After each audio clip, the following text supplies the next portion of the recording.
We're going to finish up our discussion of psychotherapy, looking at a variety of different issues that affect our field. One place I'd like to start is by talking about our code of ethics. Your book talks about ethics throughout the semester, and I've only sort of talked about them a little bit. Let me talk about them, with more detail. First off, we want to be focusing on doing good and preventing harm. So we're thinking about that both in terms of our clients and also other people, their families or the community. We're going to be thinking about what are the pros and cons of getting this person treatment or this particular kind of treatment. We're going to be thinking about ways that we can act professionally towards other people and how doing so actually helps both the profession and also the people that we're working with. I sometimes hear about therapists who behave in really negative ways, unprofessional ways. And when I hear that, I think, and certainly the movies that are, that Hollywood puts out supports this perception, I think that really damages our profession.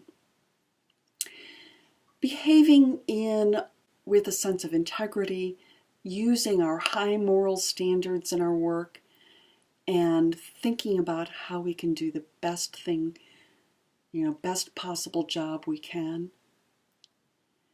Behaving in a way that's fair and just for all people, regardless of social class, regardless of race, ethnicity, sexual orientation, physical limitations, and just being respectful. So throughout the semester I've talked about person-first language, and person-first language is one way, and only one way, of demonstrating that respect for other people. In the last video, we talked about showing unconditional positive regard, which is another form of respect, a way of demonstrating that respect. In terms of key principles, we generally are acting with these things in mind, telling our clients why we're doing what we're doing. So rather than just behaving in a way that tells them this is what you've got to do, letting them know the pros and cons, for example, of flooding, and helping them make a good decision. And there are both pros and cons of doing that. Maintaining confidentiality. So when I walk down the street and see a client, I often don't say hi, even though I'm a pretty friendly person. That my client has the right to decide whether or not I am going to disclose the fact that I know them and perhaps know them as a client. I'm only going to do the things that I'm competent to do. So I occasionally get phone calls from people asking me to do things that I'm not really competent to do. I don't do child custody evals, for example. I haven't testified in court in 20 years. And I just don't think that I have the expertise to do those things well. To behave in an empowering way. So part of what I want my clients to do is to leave their work with me better able to make decisions for themselves. So it's not just me doing it for them, but them helping to make those decisions. And I try and avoid multiple relationships, and particularly conflicting multiple relationships. Again, back to movies about therapy. In many movies, the therapist is engaged in a romantic or sexual relationship with the client, often, in real life, it's presented in a positive way generally in movies, but in real life, just as any kind of romantic relationship can run into problems, more so here. I'm a clinical psychologist and I have my doctorate. I do a lot of assessments, particularly with children, and often my treatment is with adults or teens with more severe behavior problems, depression, anxiety, trauma in particular. But clinical psychology is not the only field where people do therapy. Counseling psychologists tend to focus on the severe problems. School psychologists work with children generally at risk, for learning or developmental or mental disorders that interfere with academic issues. Psychoanalysts have specialized training in psychoanalysis. Remember Freud's approach to treatment. Psychiatrists are medical professionals who prescribe medications. Psychiatric nurses often administer and monitor medications and even prescribe medications. They may even prescribe medications in some states or with some levels of training. Marriage and family therapists, I work some with therapists, but that's across the board. They can work with couples or families with marital issues. And social workers can sometimes focus on individual or family issues, but generally they focus more on social and cultural factors. So they're often working in agencies like Children and Youth Services, sometimes working in a hospital, thinking about how these issues come together and affect this particular, individual or family. Who's perceived as helpful?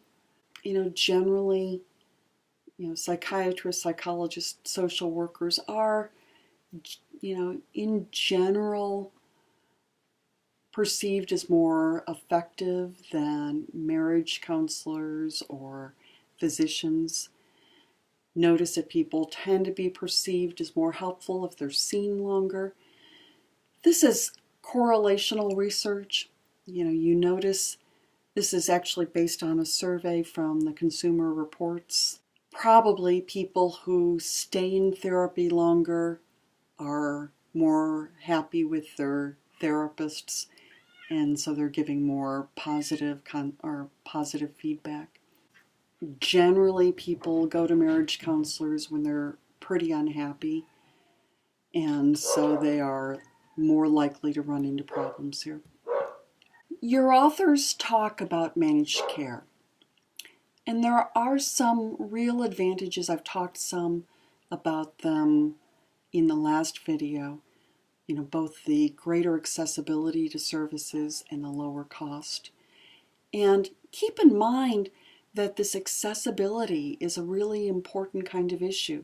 And it's not just important for that individual or that family, but it affects all of us because it's a whole lot cheaper to pay for that person's antidepressant than to pay to put them in a psychiatric hospital for a week, for example. On the other hand, there are some disadvantages. Some managed care programs provide, less choice in providers or in types of treatment.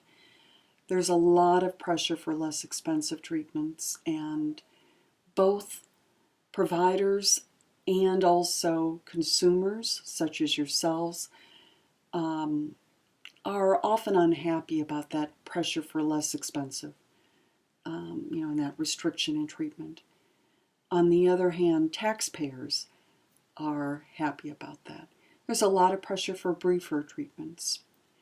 And there are some compromises to confidentiality because information from your treatment may go to managed care, at least that you have this particular diagnosis and that you go, or that you've seen this provider for a certain number of treatments. In general, the field is going more towards positive psychotherapy, where it's not just relieving suffering, but it's also increasing well-being. Good news. We have focused primarily here, and I like, it's not just not being anxious, but living life well. The sense of meaning is important. And a meaningful life generally requires 4 different things. A sense of purpose. Why am I doing this? So this semester, if you are doing this because somebody else told you, it probably didn't matter as much to you as if you were doing it because it really impacts your family. And a number of you talked about how these issues are really important to your family, or it may really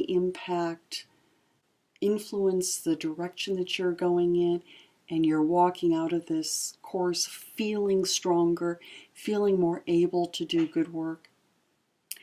Your sense of self-efficacy, feeling capable of doing things and doing it well, creates a sense of self or of meaning.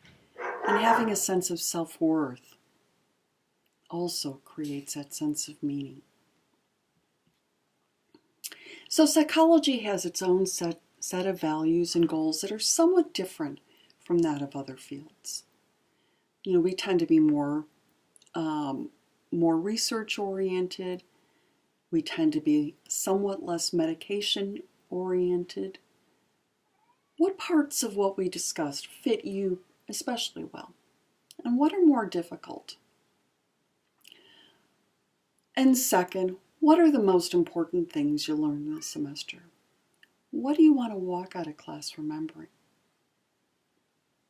Nice working with you this semester. Take care.